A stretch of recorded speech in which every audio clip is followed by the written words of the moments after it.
We're live? Is it one? Are we live? Yes. Thank you. And we see David Tiangiela is there.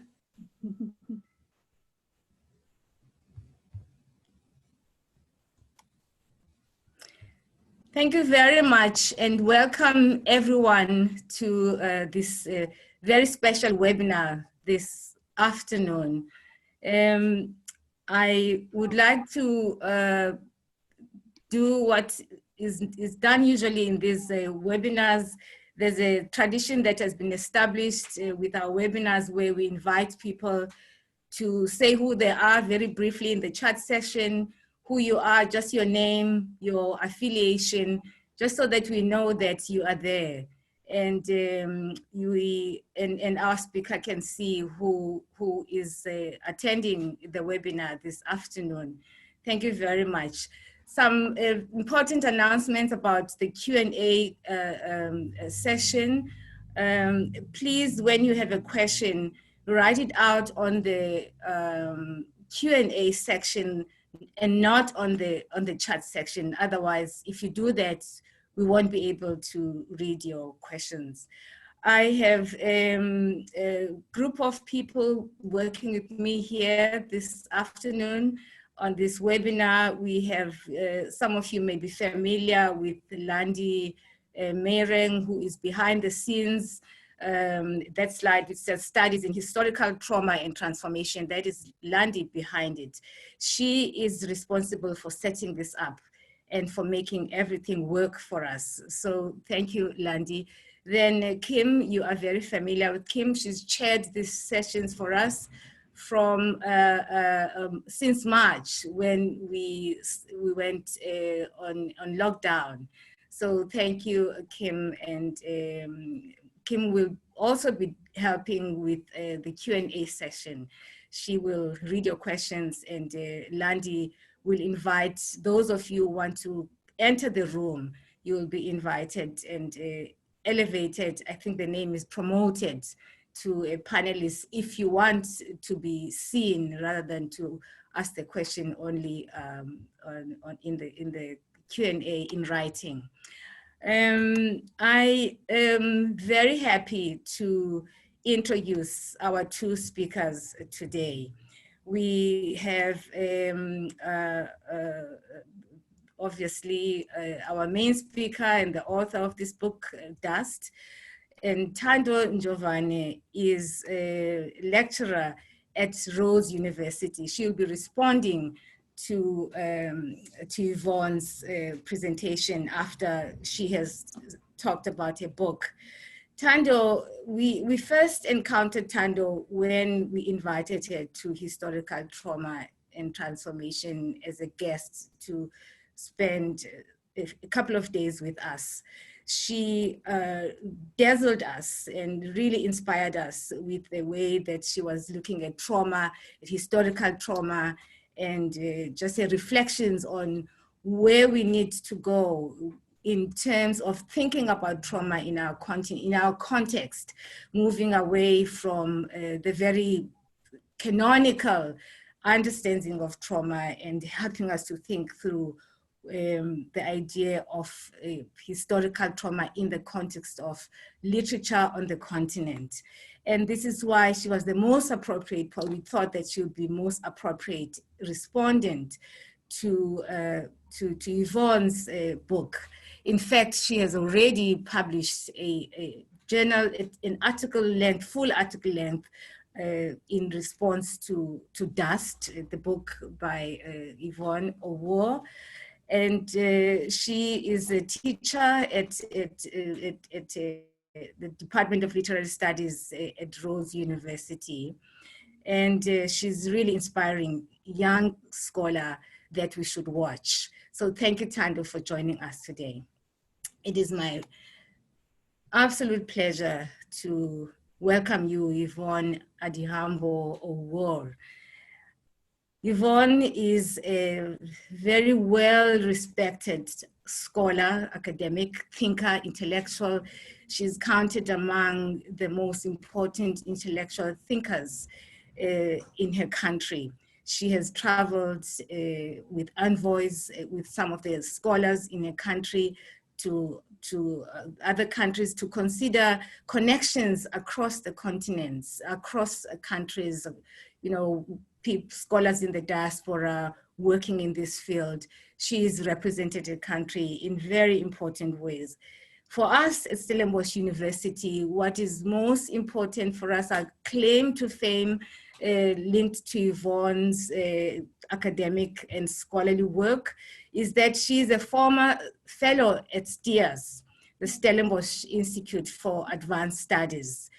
She is an award-winning, celebrated writer of essays. She wrote books. She's written a book, Dragonfly Sea. She has authored several essays, some of which have won important prizes. Today, she's going to be discussing this book, Dust.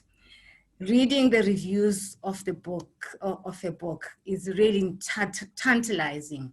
From the continent to the UK to American newspapers, her book has been very well received. The Telegraph describes it as a richly evocative debut. The New York Times speaks about it as a classic full of magic, brimming with imagery, and they continue to call it, to refer to the language of the book as a language that is, has a visceral lusciousness and with a thrill that, with language that will thrill any lover of language. And in our own country, Gloria Mwaniga of The Nation has referred to as a writer who is not scared to speak truth to power in her writing. While some of the Kenyans are happy with, you know, developing humor around the tragedies of the country, she confronts it headlong. This reporter of The Nation says about her. The Johannesburg Review of Book refers to it as, to her writing as a retelling of history that is at the same time a warning. And here in our own Nick of the Woods, a review by Annie Khachiano in Litness, she says, she calls the novel at once a fierce in its indictments, relentless in its slowly deployed exposures, and profoundly compassionate. And this is something that we find in this book, this compassionate writing, a really deeply caring carefulness of analysis of the characters. It's a deeply committed novel whose passionate strength evidently springs from the author's indelible association with the country of her birth, Khachiano says.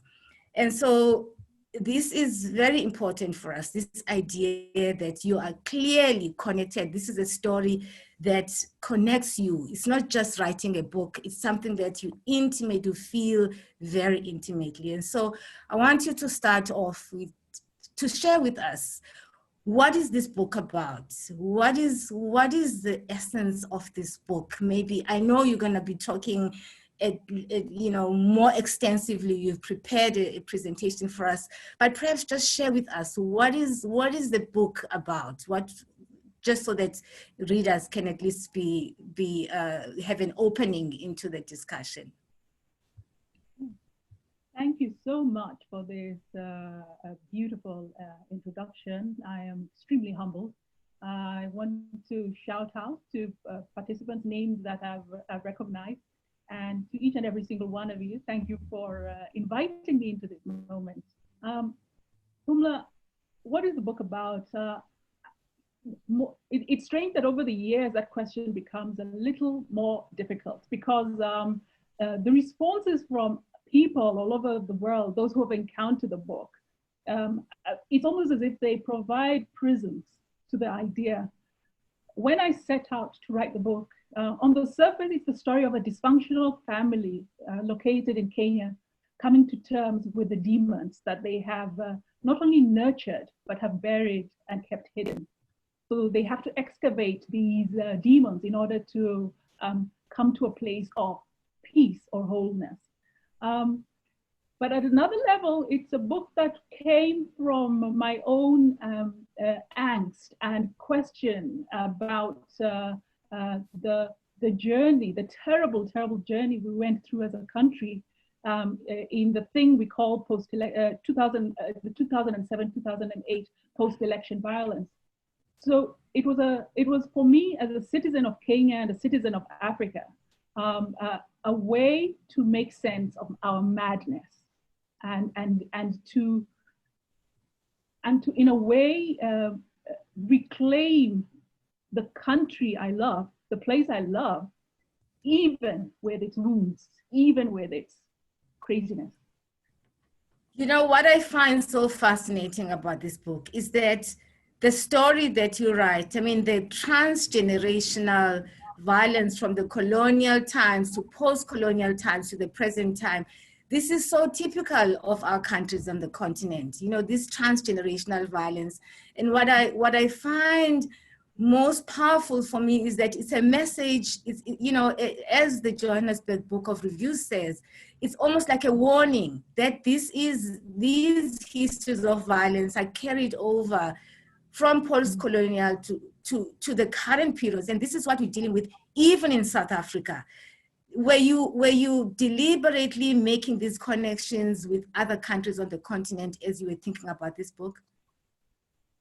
No, at that point I wasn't. And I think I'll talk a little bit more about the source of the questions that inform the text. But Pumla, you use a very important word there, transgenerational. One of the things that struck me as we were going through our madness in Kenya, and I realized it resonates with other countries on the African continent, is the neglect of the idea that trauma and wounds can be inherited, that the crises of our own foreparents are things that we even live out to this day. We assumed that everything was resolved when the flags went up and the fireworks were exchanged, and the transfer of power moved from those who had invaded our continent into those we assumed were our own. But the fact of our own restlessness and our continuous circling of wounds that we don't even recognize, we don't even have a name. We have never provided a name for what happened to us. And it was catastrophic. It was existentially damaging. We don't have a name for that kind of, for that. And that's, you know, I wasn't, it's the thing that struck me when we went to the site of our madness. A few of us writers went to the site of one of the epicenters of the violence. And I was struck by the narratives, the stories that we were being told by those who would be assumed to be perpetrators as well, were not stories of the present. These were stories of history, of the past.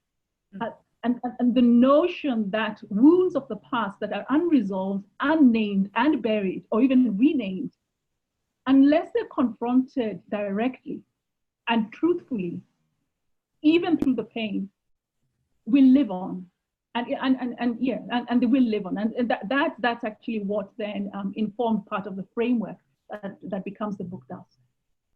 And yet you speak about the silence, which is what you're trying to do here. You're breaking the silence. You speak about the silence and the silencing.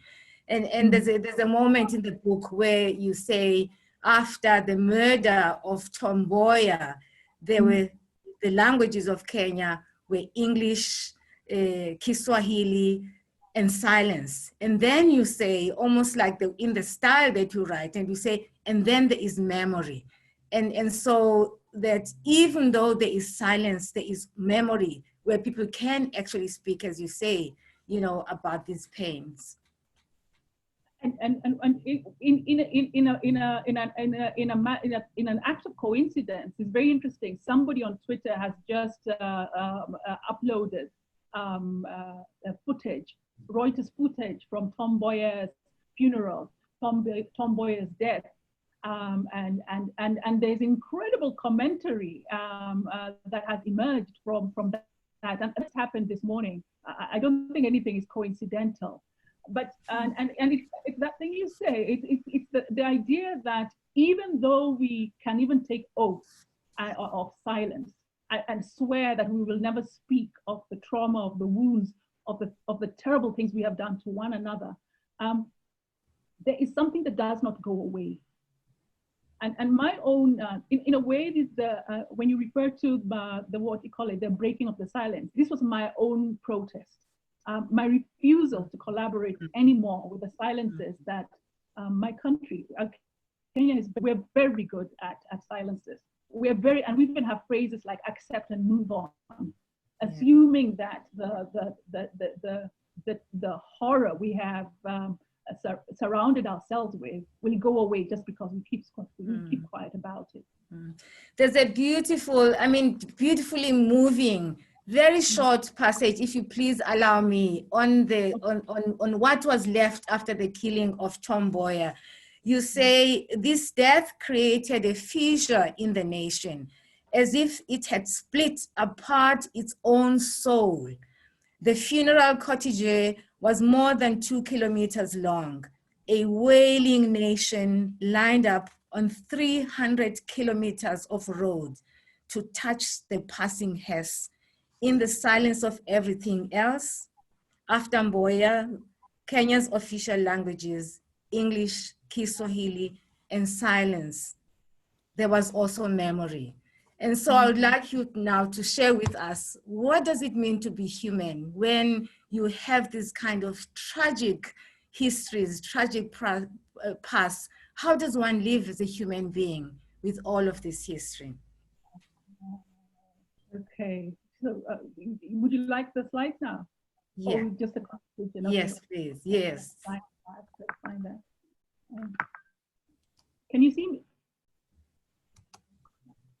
Have I lost you? No, we're still here. You just click share screen. Okay, I'm looking for it. It seems to have disappeared. Okay, can you see the slides? No, we don't. They're not on. Share screen. Let's try again. Okay, okay, good. I was going to share it. Yeah. You had it as well. Oh, good. I like that. Well, I'll just speak on top of these and just lay the ground, lay the foundation for a couple of things. One was what motivated this particular story, but in response to that question, which informs my own study, both as an artist, but also as a human being and as a witness to kind of the human journeys. Like I say, I'll just talk over that, and those who wish to read the slides, I'll give you a few minutes to do so. And the two questions that I think drive not only this story, but my own artistic quest are these: what does it mean for me to be human? And what does it mean for me to be human, kind of like be human now? And linked to that is, what does it mean to be human and African in this particular moment? But the question does not walk alone. It has a sister. What does the humanity of the other mean for me, right? And it, you know, they go hand in hand. So the book Dust, given, and if you can imagine, we had lived for a long time under the delusion that we were an island of peace in a sea of turmoil in the region. And when we set our country alight in 2007, 2008, we did so in the most terrifying of ways. It was as if there was a terrible rage, a volcanic rage that exploded and seemingly emerged out of nowhere. But there was a different reality. Everything about this had been implied. But in the history of our nation, for whatever reason, the preference for silencing, for burying our you know, the less salubrious parts of who we are. And it becomes institutionalized, isn't it? I know it happens you know, I'm just going to focus on our continent. It happens several times it repeats itself. That pattern repeats itself in the different ways of our nation. And if you don't, and if you will forgive me for being blunt, I think part of the problem is that because of the performance of independence, there's a kind of shame and embarrassment when we find that the horrors, the corruption, the existential pain that we visit upon one another is that is visited by our own people. We preferred it when it was the colonial, when it was another person to blame. All right. So this story, of course, so the bigger question, it kind of, the scope is, you know, Kenya from 1900 to about 2009. But I think I want to insert a caveat there. The history of Kenya does not begin with colonialism. This is and I think that's the other thing that I think our nations need to remember. Our histories do not begin with colonialism. Colonialism, of course, takes a central part only because it was unique in its violence, its brutality, in its atrocity, in its human atrocity. And because it was, it threatened existence itself, and it made no apology about committing multiple acts of genocide. And maybe that's why it acquires, you know, a greater focus. But it's not the beginning of the beginning of Kenyan history. So it's that whole thing of exploring what one experiences through story. Let me give you a kind of pictorial background. I kind of presume that the crisis began actually it begins in 1963 in many ways. It amplifies itself in 1963. That's when we receive independence. The patterns of 1963 and what culminates in the death of Tom Mboya were in a very strange way mirrored from 2002, when the regime, there's a kind of regime change, and the ecstasy and the euphoria of assuming that we would rebuild our nation after what we thought was the worst possible experience we'd ever had with you know, what we call the Moi regime. There was this incredible. Now you see one of the pictures. You see the crowd. The crowd was over 1 million. I was one of them.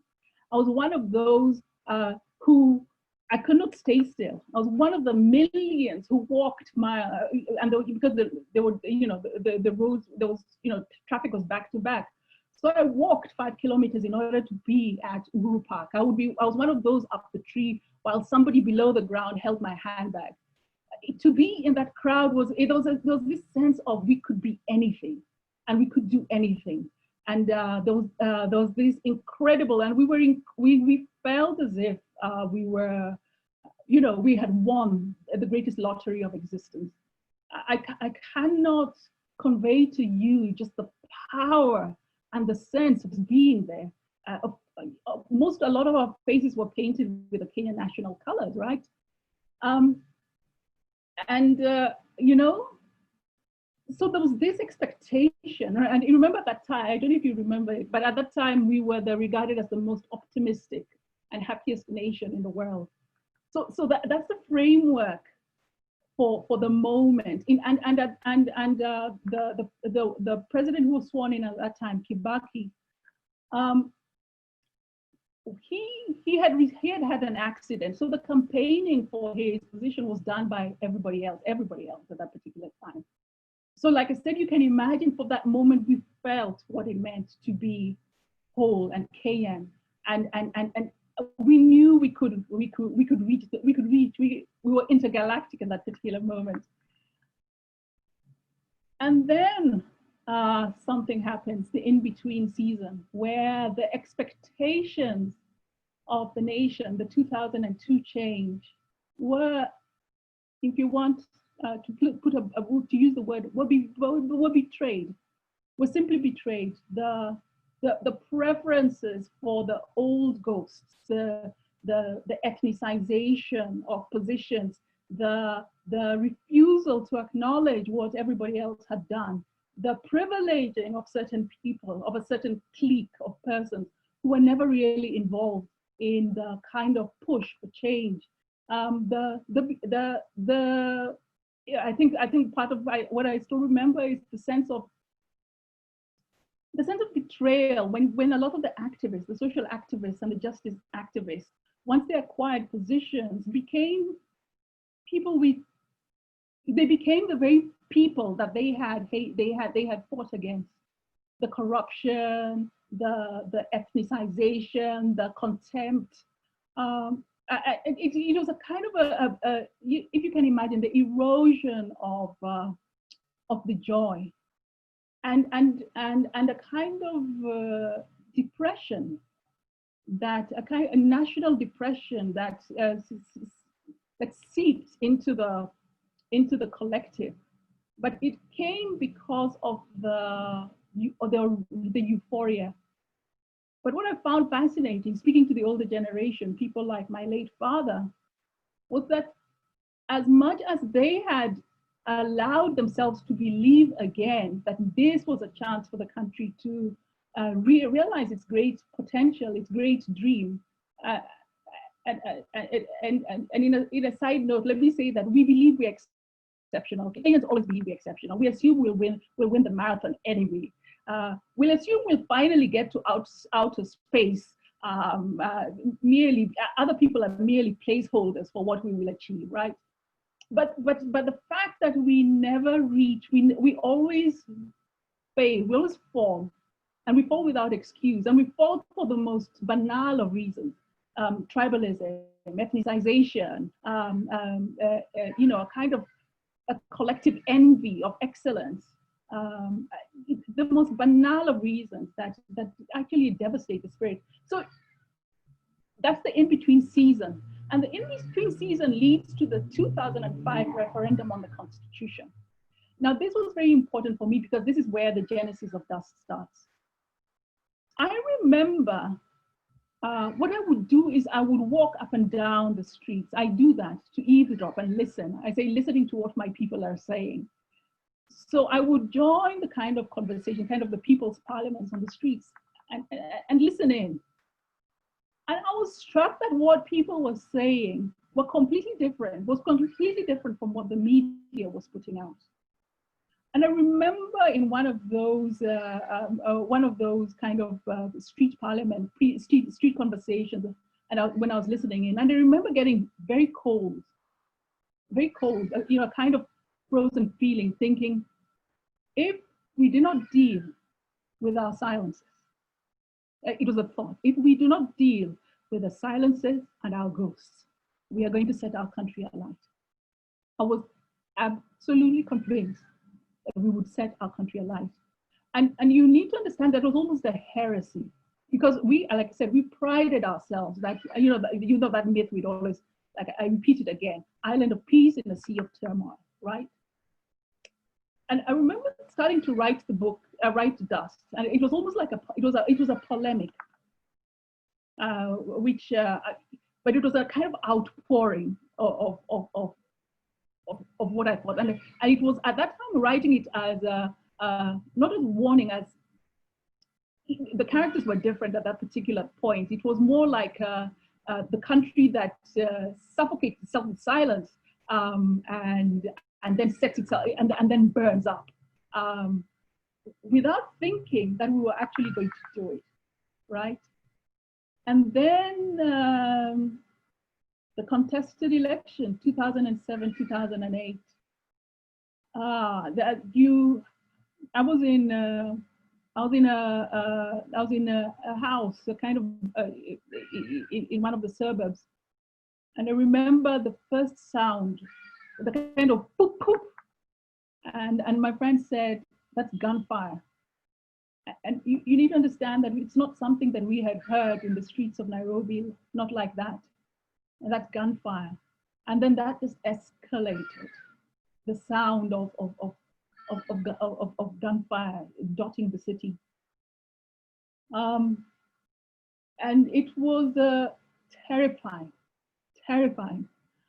But in that time, what happens then is, and we start to see the images showing up. And please remember, the assumption at that time was that Kenyans will protest or get angry for 2 days, and then they'll settle down, because that had been the pattern. We are kind of gentle person revolutionaries. We don't. At that time, we didn't really endure. We were not necessarily assumed to be people who would endure into this kind of madness. But strangely enough, this did not stop. And around that time, then, in contrast to the 2002 euphoria, the president, the incumbent, was sworn in at midnight, a kind of clandestine situation that was everything about that moment was very, very, very dark.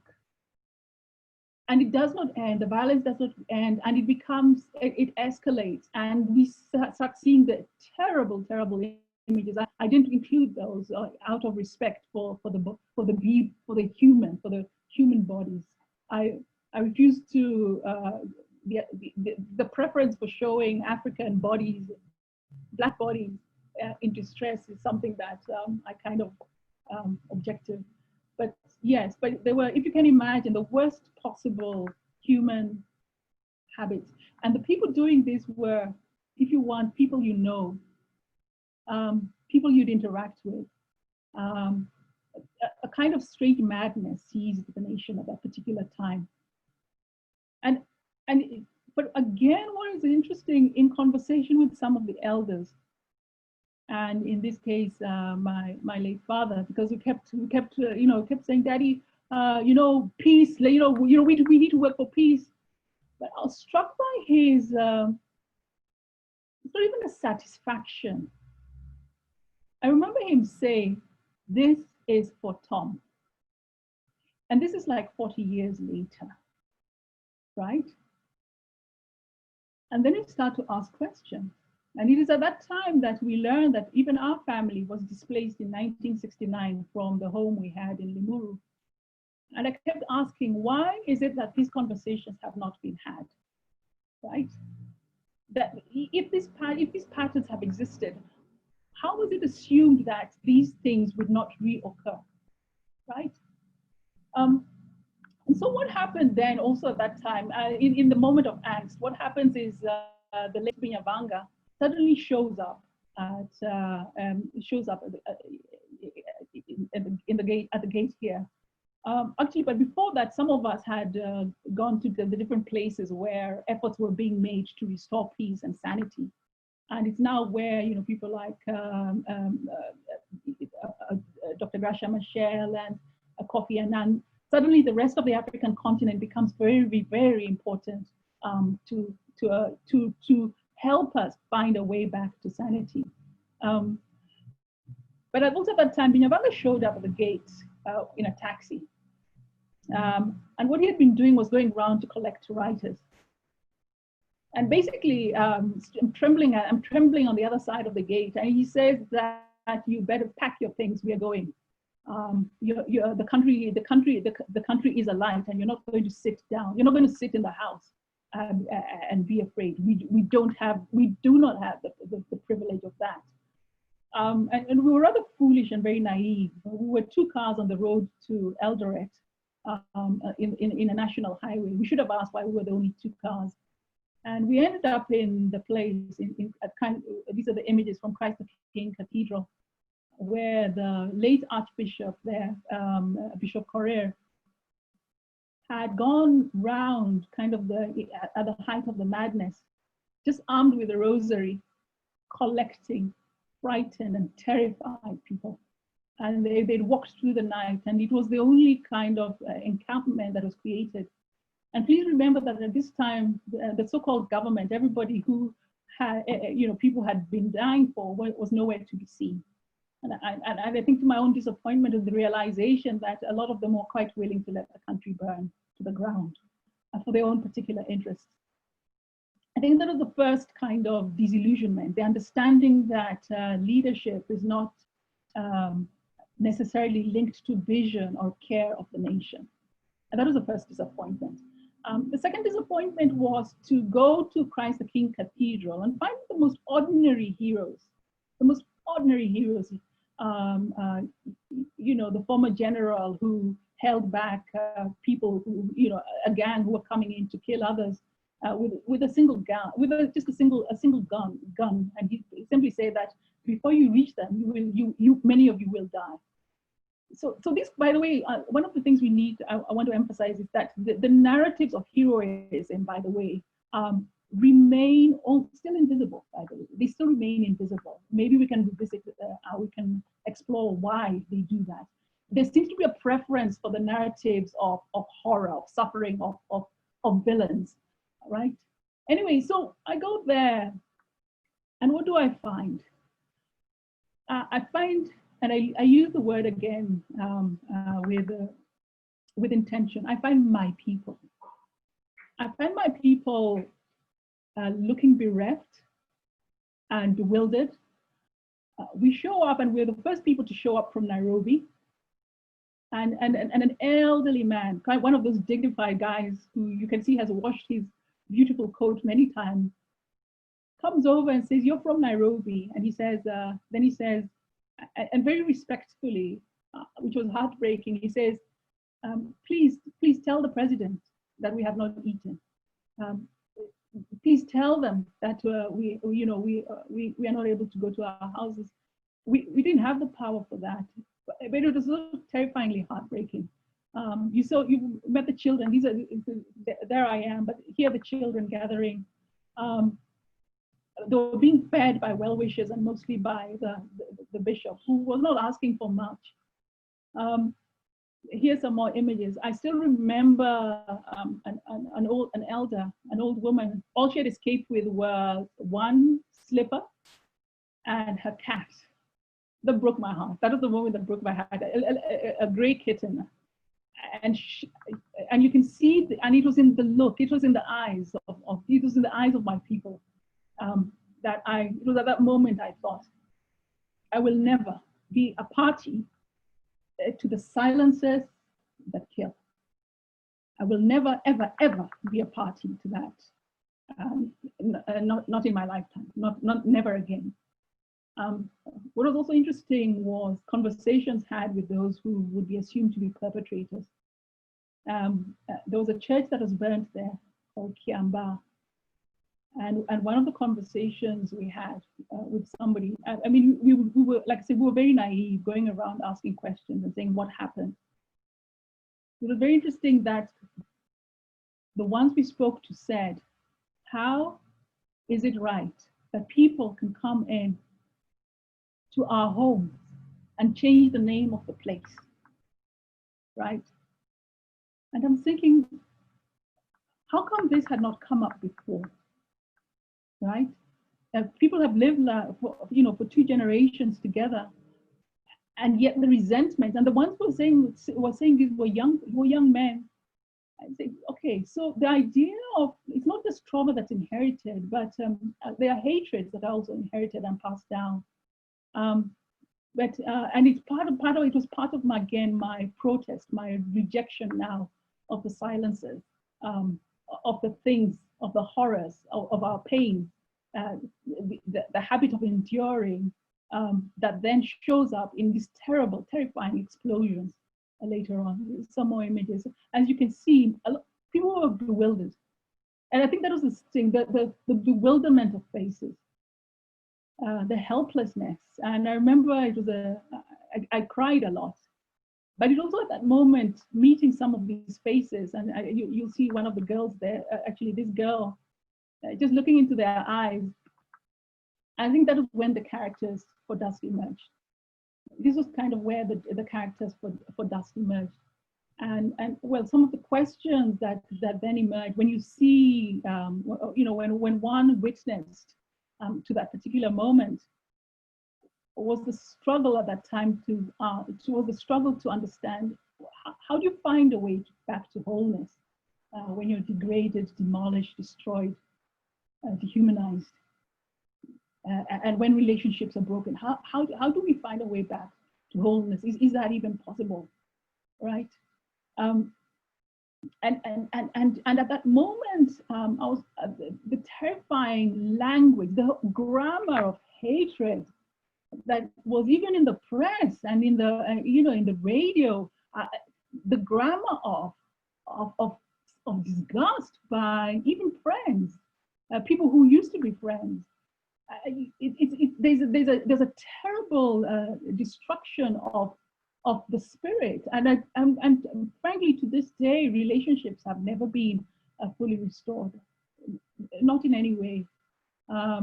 We may smile on the surface, we may interact with each other in kind of superficial ways, but the depth where we would share meals and bring people into our homes, some of these these friends into our homes, we lost that. Now on a kind of less painful note was around that time, a few months later, I'd gone to the northern part of Kenya. For me, that's my Kenya. Yet in the narrative of the nation, it's the city, Nairobi, that is centralized. Yet most of Kenya is in the northern part of Kenya. This was in Turkana. And anyone who has ever been there is never left unmoved. The idea of age, it's a very old place. The idea of incredible beauty, but a kind of very painful beauty as well. And so I had gone there in search of, with a group, in search of petroglyphs, the kind of messages left by ancestors from the past on rock surfaces.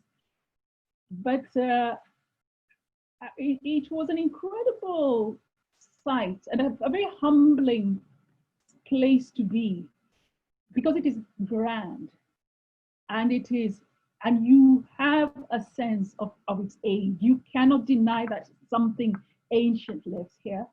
But you also run into the many desert nations, incredible people who have made a life out of what others might look at and see and imagine as nothing. And actually, it's also visiting this place. You get the sense, like I said, when I refer to the petroglyphs, you find that messages of something were carved on rocks and left. They're kind of 10,000-year-old sites and left for our generation to find. Yes. But it's also here, there's a character in Dust called Akaima. Actually, it is also here that I run into, I was doing a lot of wandering there. I run into this incredible woman, and I did not speak to her at all. She had a child on one hand, she was carrying a child on one hand. There was a trail of sheep and goats and one donkey behind her and around her, and on her back was an AK-47. And she seemed to be inhabiting this space in the most splendid of ways. And if it's one of those moments where, the idea of a woman envy, I said, that is the moment, that is an incredible sight, an incredible presence, almost like a visitation. So she then shows up in the book Dust as a Kaima. But it was, again, like I say, going back into the landscape and understanding that sometimes the narratives we write about a place, about a country, are faked, are fictions. So, okay. Anyway, I'll jump through this, but that was just to explain the landscape that shows up in the book Dust. But back to the questions that emerge. I've been very cautious about using the word evil before, right? The assumption that the preference for words like disorder. But for what happened in 2007, 2008, there was no other word for that but evil. And interrogating that also in the literature, confronted with the reality of this evil, questions then emerge. What do you do when you're in the presence of a terrifying force whose only purpose is to decimate and destroy your existence? And having encountered it in a kind of visceral way, and it's the story of so many lives, so many young people. I met a young man 2 years ago who had had to rebuild his life after the post-election violence. And by the way, these kind of still underwrite the silences in our nation.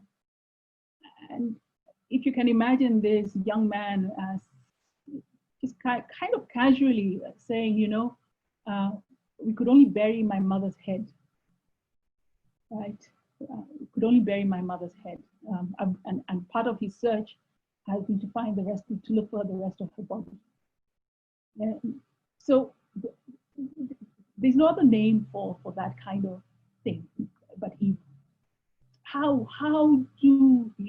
does a human being, when you ask what does it mean to be human, how does the human live through and survive an encounter with a primordial force that seeks to eliminate his or her existence? And having been scorched by this terrifying darkness, and we are all scorched, we're all marked by that which we witness. How do you release? Is there a way of releasing the horror, right? Is there a way of shaking off the hauntedness? Does it mean that we have to live with it and become that, so that it becomes part of our existence then? So, and this was just the 2007, 2008 post-election violence. It allowed me then to, it doesn't necessarily show up in dust, but it allowed me then to wonder, what did our foreparents experience? Having, you can hear that you read the stories of colonialism and what it meant, but you don't hear the intimate narratives of what it meant to lose not only worldviews, but to lose your very reason for existence, to find that everything you had historically accumulated and built, every value that our different nations had used in order to realize themselves, fell apart in the face of a terrifying force of such profound evil that also packaged itself as Christian. Yet if it had been Christian, it would never have done, it would not have done what it said, or what it actually did, right? So how then, so which will take me to the other point, the language we used to, that was used to excuse the atrocities, the human atrocities that the war on the nations that we call colonialism undertook, but also the language we use to paper the evil that our so-called, our alleged post-colonial institutions have perpetrated against fellow citizens. But within that language, please remember the aspect of shame, the embarrassment, the profound shame that the ones who are doing this are people who are most like us, right? And we excuse it, right? I know we do it in Kenya often, but I know that part of my own distress at the cycles of South African Afrophobia is that I'm always curious about the language that's used to excuse and to ensure that the image of horror and evil it disappears. So the book, a little bit back to the book. So the book has been described as a dirge, yes, it was grief. It is grief at the loss of innocence and my own illusions. It's a story of unrequited love, my own love, but also the love, the characters themselves, their own unrequited love of country and nation and culture and dreams. And perhaps the subtext is the quest for a healing, of a way of healing, not that it makes itself overt. Linked to that, I remember so that line, the quest for secure, fecund, dignified African belonging. I remember during our season of madness, phone-ins from people from Ghana and even from Somalia. I remember the Ghanaian on one of the radio saying, "Kenyans, please don't do this. We beg you, don't do this. We need you we need, basically." It was such a heart-rending cry from a person from far away. But I know what it points at. I think I know what it points at. The language and the story of our continent has always been infested, and I use the word deliberately, with stories of failure, of never achieving something. And Kenya, for many, in a kind of metaphorical way, represents a possibility. So it was a lot of, the Somali, the former Somali soldier, a woman who traveled all the way from the north to show up in the conferences in Nairobi, to beg people, to just say that I've come because this country cannot die. It is very moving, but it was also heartbreaking, right? So that yearning exists, but what do we do with it when we constantly fail ourselves? And the other word I've started to use together with the word evil is the word exorcism. And I quote, there's a US psychologist who asked the question, what would it take to transform our ghosts into ancestors that can bless us? And linked to that is the question, why are our ancestors not blessing us? Why are we caught in this cycle, this constant cycle of unrelenting, tragedy, right? The exorcism is very unpretty, and I read a lot more about it now. And the reason for its existence is to name the demon. And after naming the demon, it's an act of war. But you have to give it a name. You cannot endure your hauntedness in just silences and excuses. But it also means a kind of soul searching, an internalization, a looking within into the things, the cracks that are also within the individual. It's not as much as the demon may be an external force, it's there because of permission granted. So I like the word and I use it often, much to the discomfort of people. So this book was in a way also an act of exorcism. And it's a way of reaching for a new kind of hope. So I will just leap over this, but just basically again in the exploration, and this is now linked to this particular subject, the idea of traumatic histories and intergenerational trauma. That there's a precedent, there's an archetypal precedent. The idea that blood that is spilled has to be accounted for. And the question that I also use, am I my brother and my sister's keeper? Am I? Do I have a responsibility to each one of you, for example? I don't necessarily, it's part of my own exploration. But the idea of our restlessness, our exile, when you're at home and not at home, and exile has, if you want, an archetypal memory. Cain having murdered his brother Abel, the blood that speaks from the ground, that refuses to be at peace, the Cain condemned to restlessness and wandering, a kind of circling of the earth, uh, and as you know, as part of my own kind of trying to make sense not only of the Kenyan situation, but this thing, what is now called moral injury of nations, of the continent, of within our own cultures.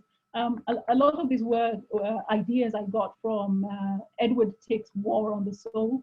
He works with veterans, but some of his framing and some of his conclusion and insights make complete sense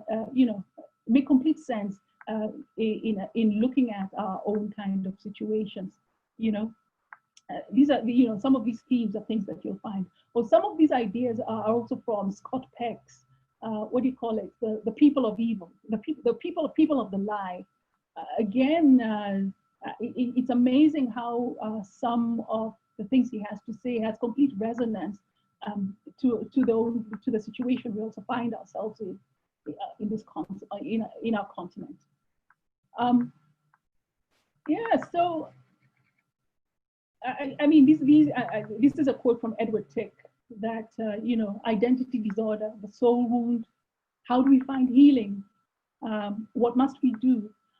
The part I will emphasize is the idea of the difficult inner pilgrimage, and I know I'll refer to it later. We love our activism around this tends to be external, outward, rather than an exploration of our interiorities, where the greatest and most profound wounds lie. And interiority is not just personal; it could be familial. It also involves communities. The kind of soul examination, the looking within, which is the most difficult thing to do, and I think that's part of the African crisis. The alleged post-independence crisis comes from the assumption again that everything changed once the flag, everything changed with the flags and the fireworks. Rather than coming to terms with what had happened to the nations that inhabited our landscape, what the losses actually meant, the idea of martial nations confronted with this incredible force losing, right? The terrible shame of realizing that you lose complete control even of what your family is.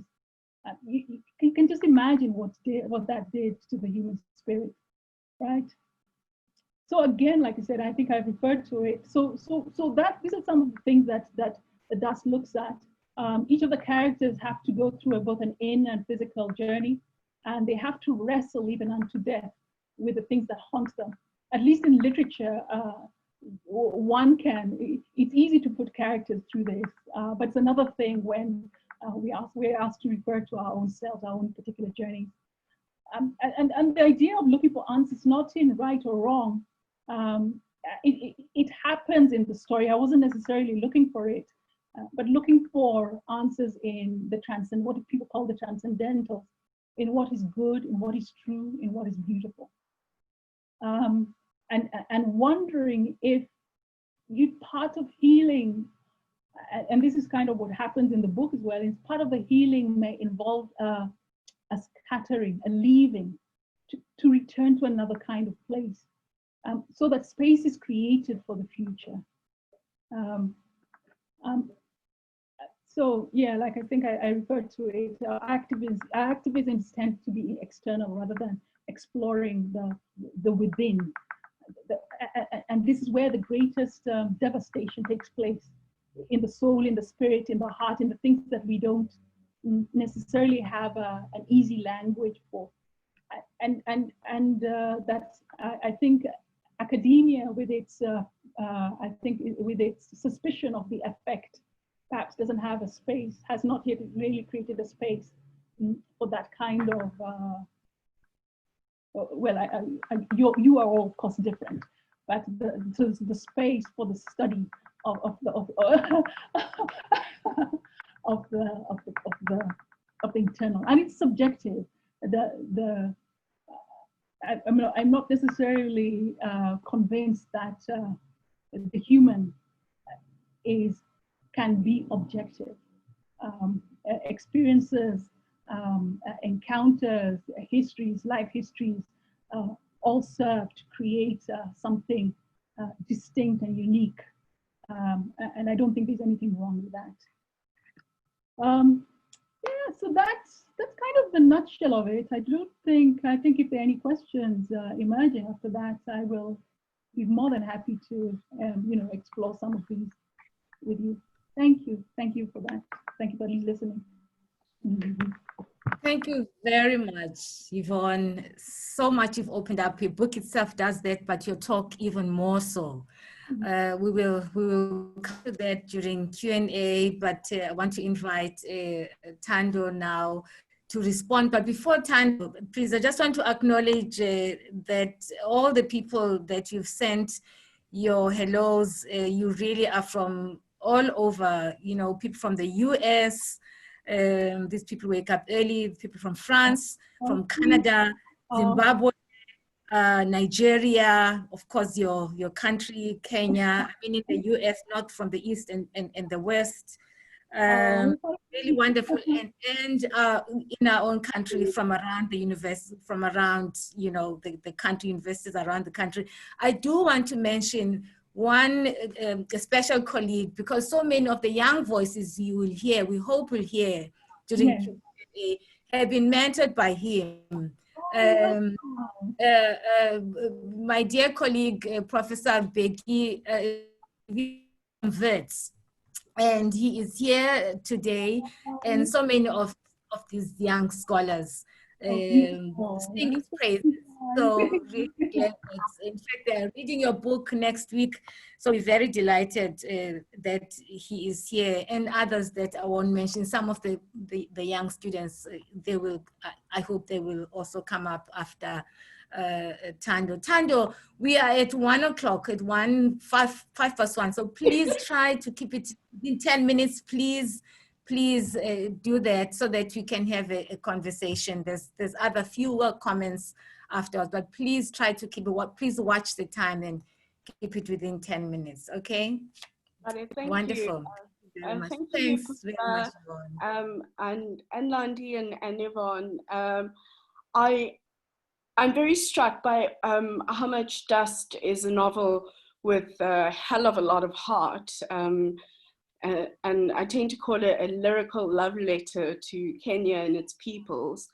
And I can see why it would appeal to Africans, and more specifically South Africans, in terms of this identification, or even this parallel in terms of the long shadow that the past casts on the present. And this idea of the ways in which we keep on repeating or replicating the forms of subjection to which we were subjected. And examples of this would be xenophobic violence, and what you, Yvonne, in our conversation referred to as geographical trauma. And I'd like for you to unpack that a little bit for us. We see it in South Africa in terms of police brutality, as in Dust, and in Hugh's white colonial pathology and corrupt police officials. And of course, in terms of silences about the past, which nevertheless reverberates. But there is an irony there, because we still hold on to our illusions. This hope of a new government, meaning a new dawn. Another interesting thing I found in Dust is the uses of the landscape. The landscape as a repository for memory, as you were saying, and the ways in which it becomes animated in our encounter with it. We also see this, of course, in the Dragonfly Sea in relation to the Indian Ocean, which you call the Swahili Sea. So the land and sea hold and are embedded with the histories of both the public and the private And we see also embedded within landscape and with the seascape as well are histories of empire, migration, subjection, and also positive things, you know, building communities through migration. Something that becomes lost when we start insisting on very solid boundaries in the form of this geographical trauma that you were talking about. Yeah. So this relation between people and the land in dust reflects a life of extremes. We see, for instance, between drought and flood, between loss and love, between trauma and healing, between cruelty and benevolence, and between silence and speech. But these have a mercurial relation to each other, which renders them rather more ambiguous than they are polarized. And of the ambiguities that occur in dust, we have on the one hand Nyipir, the father, who is both a perpetrator and a figure of pathos, which leaves open the question of whether perpetrators can in fact be humanized.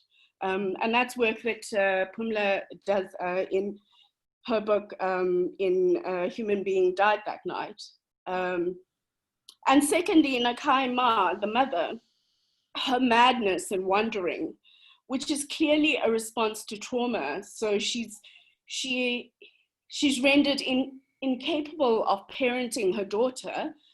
And at the same time, she has enough love in her to adopt the orphaned Galgalu.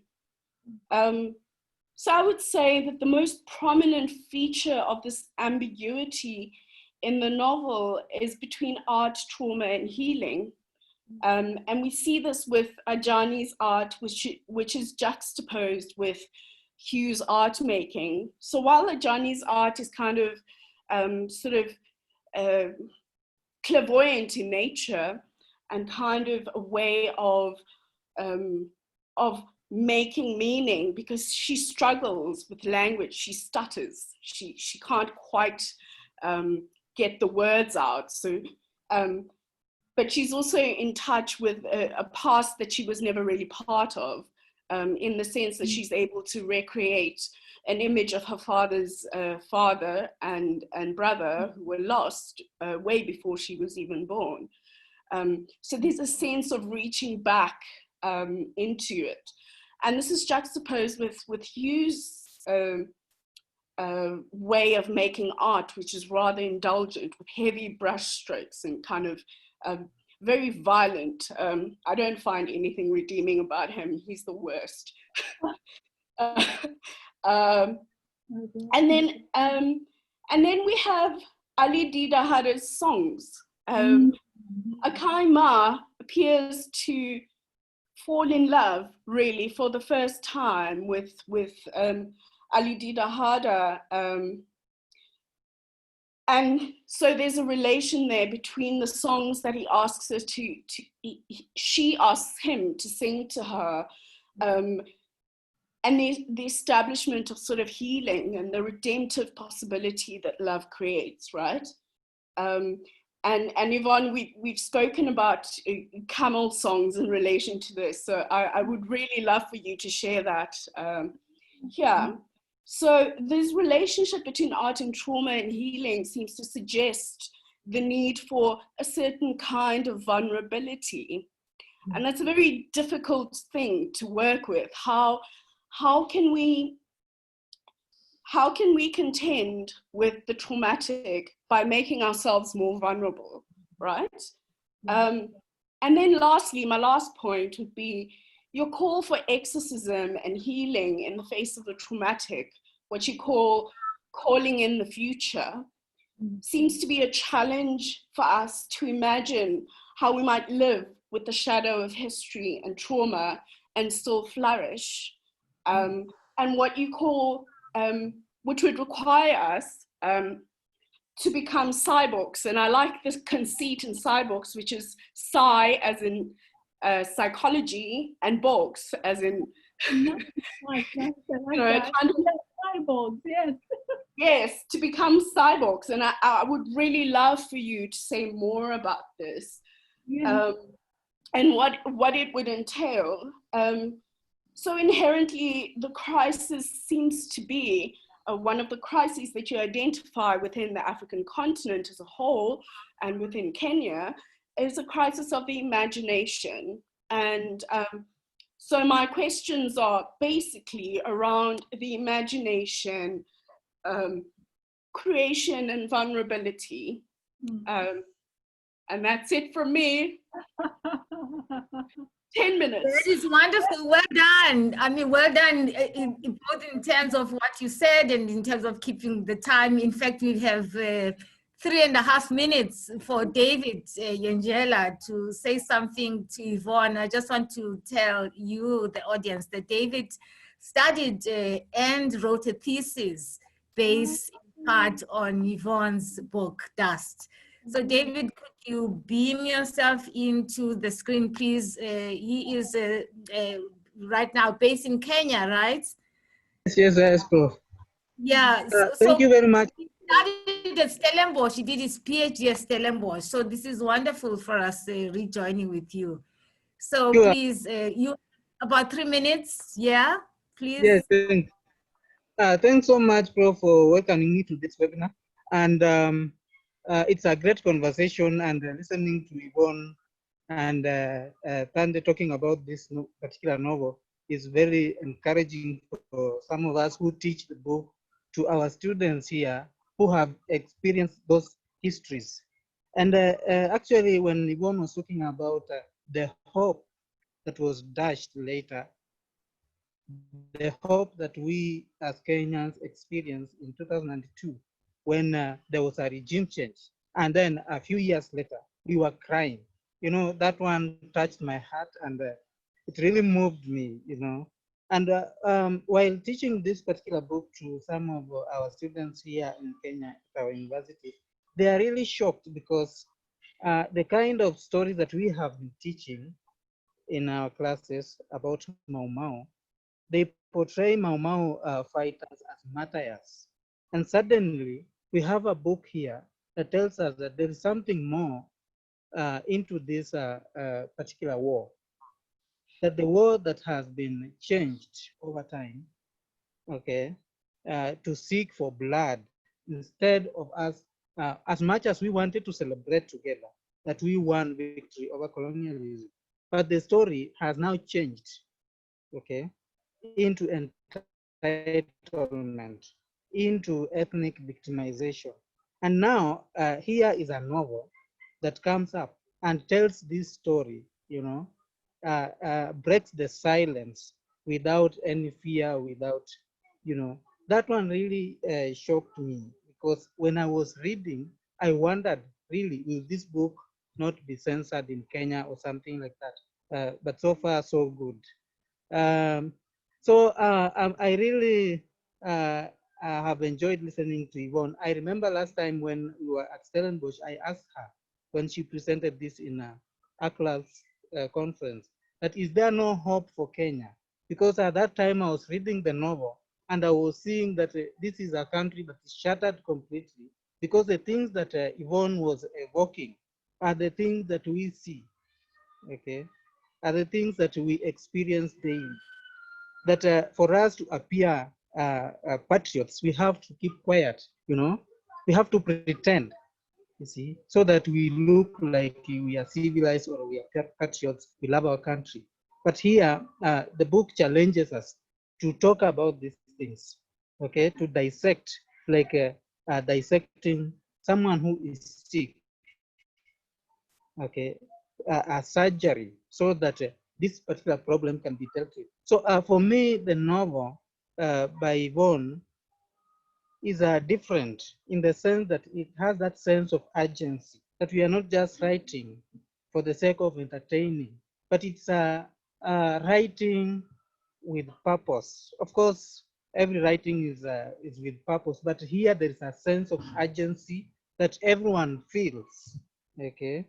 And I think that's, for me, stands out as a great novel that has that so many of us will live to remember. Because even after reading it, you feel haunted. Okay, I think that's my comment for now. Thank you so much, David. And I really like what you say. I mean, I like it's such a weak word, but I really what it evokes for me is just this idea of urgency that you keep on going back to, that there's something about, you know, about this book that's about urgency. It's almost like a ferocious urgency. Even listening to you now speaking, there's this kind of ferocious urgency that, I mean, I think it's absolutely right to capture it in the words that it's a sounding, it's a sounding of a warning. And I'm really reminded, I don't want to go back again to repeating the name of my colleague, Professor Peterson, but that's, you know, that's what he does in his films. It's like taking us back that to these memories, say we had the Truth Commission, but actually the work is not finished, you know, and Yvonne, you do use the word unfinished business of Kenya in your book as well. But before we open it up to the floor, I would like, we have a few minutes, but if you could please, you know, say something in response to Thando and David, and then we invite the audience questions, and I will really give that to Kim to manage the questions in the way that she knows best how to do. So Yvonne, please, your response. Again, thank you for these remarkable insights. I mean, it's fascinating how an author can put out a story and then the story starts to teach you what it is about. Okay, so just very quickly, Thando, geographical trauma. We go around trotting all over the world saying that we are 54 countries. If we want to count both Lampedusa and you know, Western Sahara, we are 56 African countries. But these countries were created from the most inconvenient and most also rapacious of motives. They were divided. The so-called countries were administrative units for to satisfy colonial colonial avarice.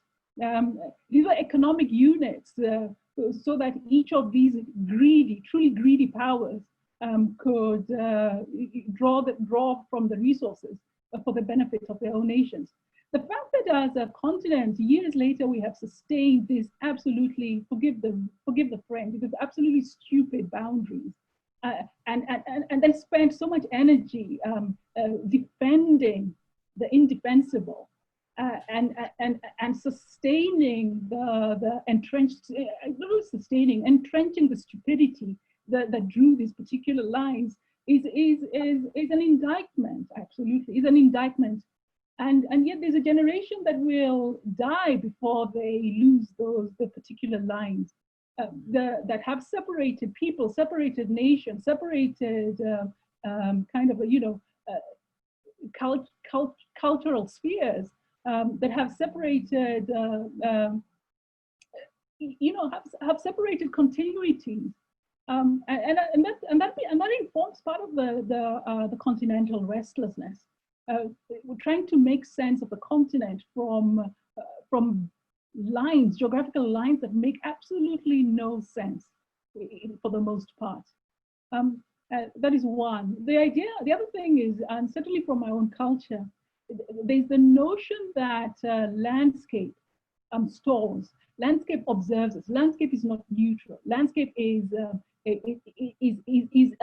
a being that affects and activates its own life. The idea that we are also under observation by landscape, and that doesn't feel too strange given the crisis around climate right now, informs the particularities of this notion of geographical trauma. What does landscape remember? How has landscape suffered because of the choices made, not necessarily by those who were its original custodians, but by those who imposed themselves upon this place? It breaks my heart when certainly, you know, for example, the whole debate around conservation, which is a very limiting word, divides East Africa from South Africa. The assumption that, can you believe the madness that assumes that no animal should live unless it pays for itself? And the fact that it is our own people who repeat that without understanding that the absurdity, the blasphemy, the heresy of the commodification of life is completely alien to our people, to our land. You have these strangers who have spent their entire lives killing their big mammals, landing on the African continent, surprised that human beings can coexist with species, and then proceeding to also undertake, processes of destruction. And then now representing themselves as custodians of nature, right? So, and our own amputation from our historical connection with landscape, with our geographies, with nature, is part of our, not only part of our crisis, but is also, I think, symbolic of the traumas that we live. So I'll just stop there about geographical trauma. Vulnerability, Tando, completely right, and it's the thing that we are most frightened of, to admit, to stand naked before another, and to show not only our shadows, but also our wounds and how we have been wounded. But I don't think as a continent we have a choice but to do that, to find a way to do that, even if it means creating spaces in which we can be raw. But part of that vulnerability is is informed by the tears that have accumulated in our spirits. We have not grieved our losses. We have not created spaces to truly grieve and mourn and keen over that which was lost. And because that which was lost was not merely vital, but were lives, were human beings, were people who had destinies, right? And the idea that the transition of flags, the changing of flags and the explosion of fireworks was sufficient to appease the haunted past I think it's a crime even against our own spirits and nature. Is there a process? Is there a way in which grieving can be centralized and made a part of our own exploration for healing and wholeness? And you don't grieve alone, we grieve in community. Are we able to weep? Am I able to weep with you, Tando? And do so without feeling that I am less than?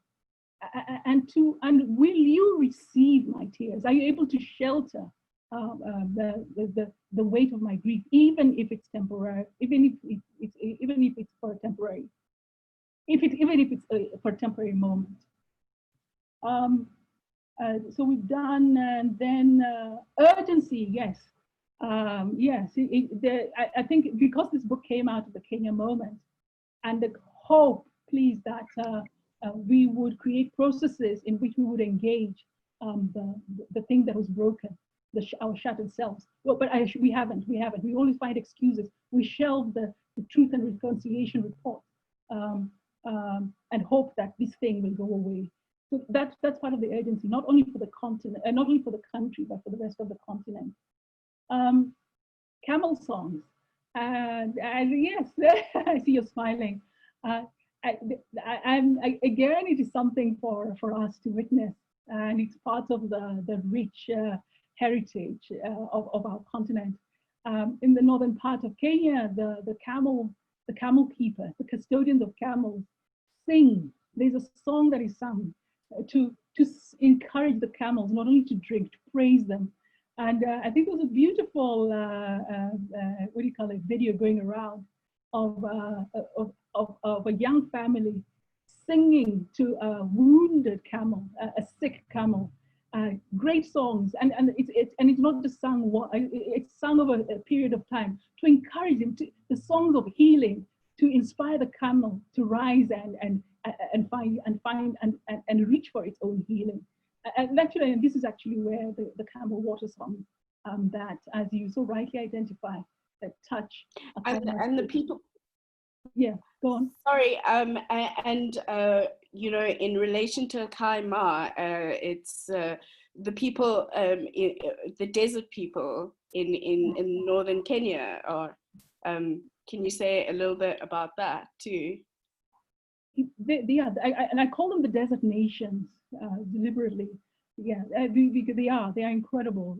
They are nations in their own way, in their way. Yes, exactly, Tanda, that which you recognize. And it would be lovely to one day take a kind of a trip, not as tourists, but as those seeking to re-encounter songs of our lands, in order to find how they resonate within ourselves. I'd love to take, certainly you, Tanda, I'd love to take you to that part of my world. Yeah. You know, you should come back. We should bring you back. But you know, now so many questions, but I cannot, because I really want to give a voice to some of the, especially young scholars, one of whom has already happened upon our screen, Adebayo Sakiru. Please go on, and could you please, we are obviously going to, as usual, going to go a little bit over time, but please keep it within a minute, your comments, Adebayo. Okay, he is again a student of Professor Beki, my colleague. Yeah, thank you, Prof, for mentioning that, because I really wanted to shout out to my supervisor. Yeah, thank you so much, Yvonne. Like, I'm a huge fan of yours, and I'm so sorry I didn't like start with you because I had a class and I had to finish off so that I could make it. So I'm teaching this novel, you know, next month, and you know, I've been thinking a lot about how to approach, you know, the teaching of the novel to my students. And one of the things, even from your talk, that I see, you know, from reading and from listening to you, is that, you know, there are so many parallels between, you know, Kenyan politics and many post-independence African countries. And I guess I would quickly just ask my questions, and you feel free not to answer everything, but 2 questions from the reading of the novel, and also 2 questions from your talk. So the first one is that, you know, in your novel, we experience a stunning depiction of the entanglements of the Please ask only 2. Please ask only 2. Okay, I'll ask 2, one from your novel and one from your talk. So we see the entanglement between the personal and the national. Like, the intimate space becomes, you know, is made public. And so for me, like, I've been really thinking a lot about how to discuss the murder of Odidi, you know, as a springboard for, or how to interpret that murder as a springboard for a broader conversation on Kenyan history, politics, people, and even landscape, as even Tando has mentioned. So I'm going to skip the other questions and then ask from your talk, you know, where you said that academics have something against affect, you know, there is the worship of reason, and you cannot be more, you know, correct. And so, you know, my question is that how do then, you know, is it not, how do we factor in the politics of viscerality, you know, affects, emotions, and all of that as a driver of national destinies? Because, I mean, the point is that it's very dangerous, you know, to rely on the politics of viscerality. But from your talk, you're saying that it's very important to, you know, in politics, in, you know, economy, in making all these kinds of national decisions, these, you know, emotions and affects are important. And so how do we do that also without not, you know, going against reason, if it is possible? How can we bring these things side by side? And thank you for what you said on grieving. It was like a gospel truth. Thank you. Thank you. I think I'll start with your last question, then I'll go to the first one. You are the academicians. Please find a way in which to incorporate affect. That is our responsibility. That is your responsibility. That's your calling. The assumption that you know, the canon of academia is that which has been established elsewhere, and that is the gospel truth, is another absurdity. I don't think knowledge has its constraints and limitations. I'm curious about the African epistemology around reason and epistemologies around effect. I think these are areas that have great potential also in informing not only our own restlessness, by finding a language of knowledge, a language of engagement, not only among ourselves but with the world. And you academicians have the gift and the power. You are given the authority to read as pertains to the. But that means then certainly a call to the African academician to do so, to disorder the canonical and reimagine something else. Because quite frankly, given the state of the world today, that which has gone on before cannot accommodate. It has been unable to shelter and accommodate the immensity of the human questions and the human riddles. So I think it becomes an opportunity for you guys. The first question regarding Odidi, I wouldn't know. I don't know what particular prism one could use, but certainly I think a friend of mine looks at the personality of Odidi as a way of looking at the story of the masculinities, especially the post-independent masculinities. The fact that especially the male body is most under attack and is most under assault by the state, by the post-independent African state, the disposability, especially of the young male presence, the assumption that the interrogating, I'm looking at this, and it does not mean that I'm excluding women, by no means at all. But there's a conversation that needs to be had.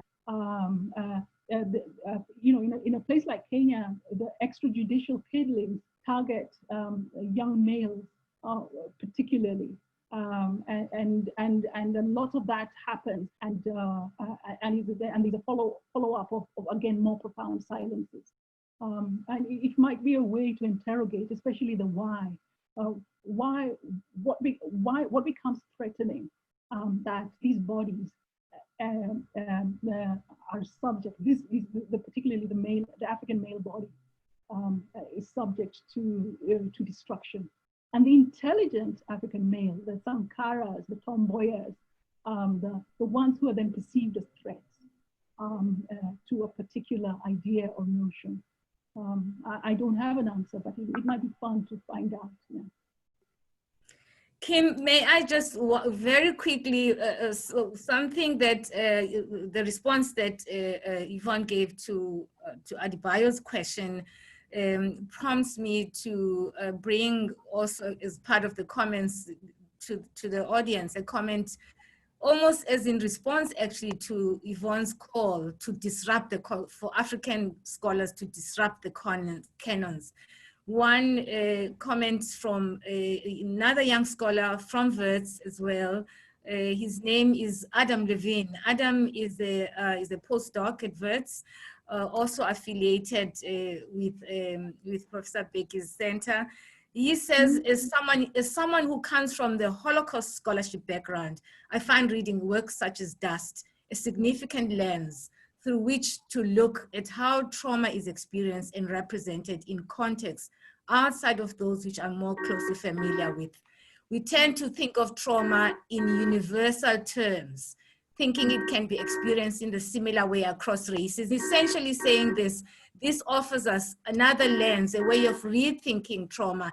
And I think it's an excellent comment from these scholars who are building, like Tando, like Adebayo, David Tangela, and it's very important for us to return to these comments of these young people, and I hope you can come back. And one big question that I don't necessarily want you to ask now, how does your work, please don't, because we don't have time to answer, but I want to leave it on the table.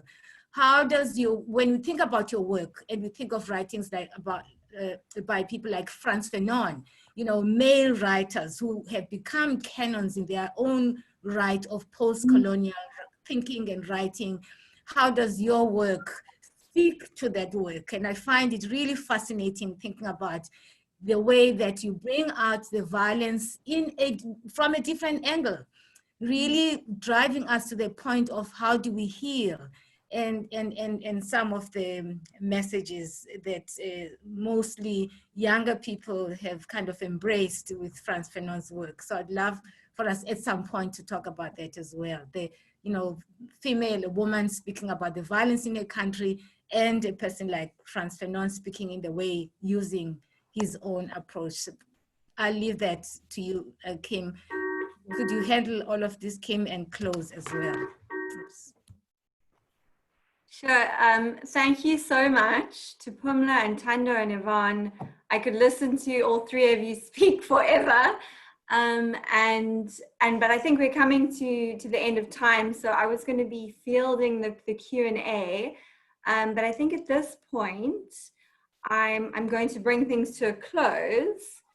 But I just wanted to say that this conversation around our responsibility within academia to engage with questions of affect, and listening to your talk, Yvonne, the way that you provide this imagination around affect, and Tando, also you mentioning the kind of crisis of imagination that we faced with, and the power of the art to do this, to provide this imagination. You speak of hauntedness, and then there were more terms, being cursed and cursedness, and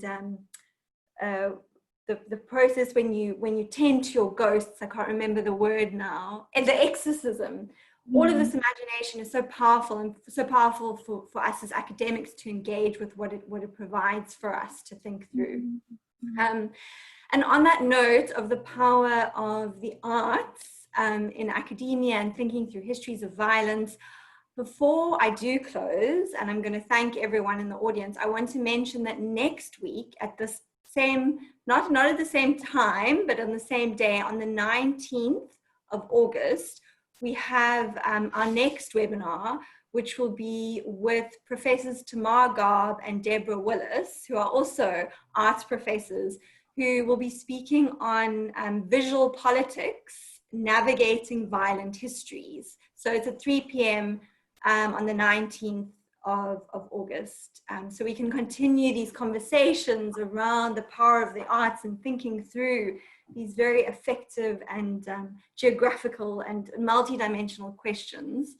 And I really want to thank all of you for being here, Yvonne and Tando and Pumla, for the wonderful conversations of today, and bringing all your wisdom, your wisdom here on these questions, and for our audience, and how they've engaged in the chats. I hope, Yvonne, that you've had a chance to look at the chats on the side, because there's just been so much richness there, and to Sakira and David for coming on and asking your questions. Yes, so thank you, everyone, and stay safe. And thank you all. Thanks so much. Yeah. Bye. Thank you. Bye. Thank you, Pamela. Thank you, Tando. Thank you, Kim. Okay.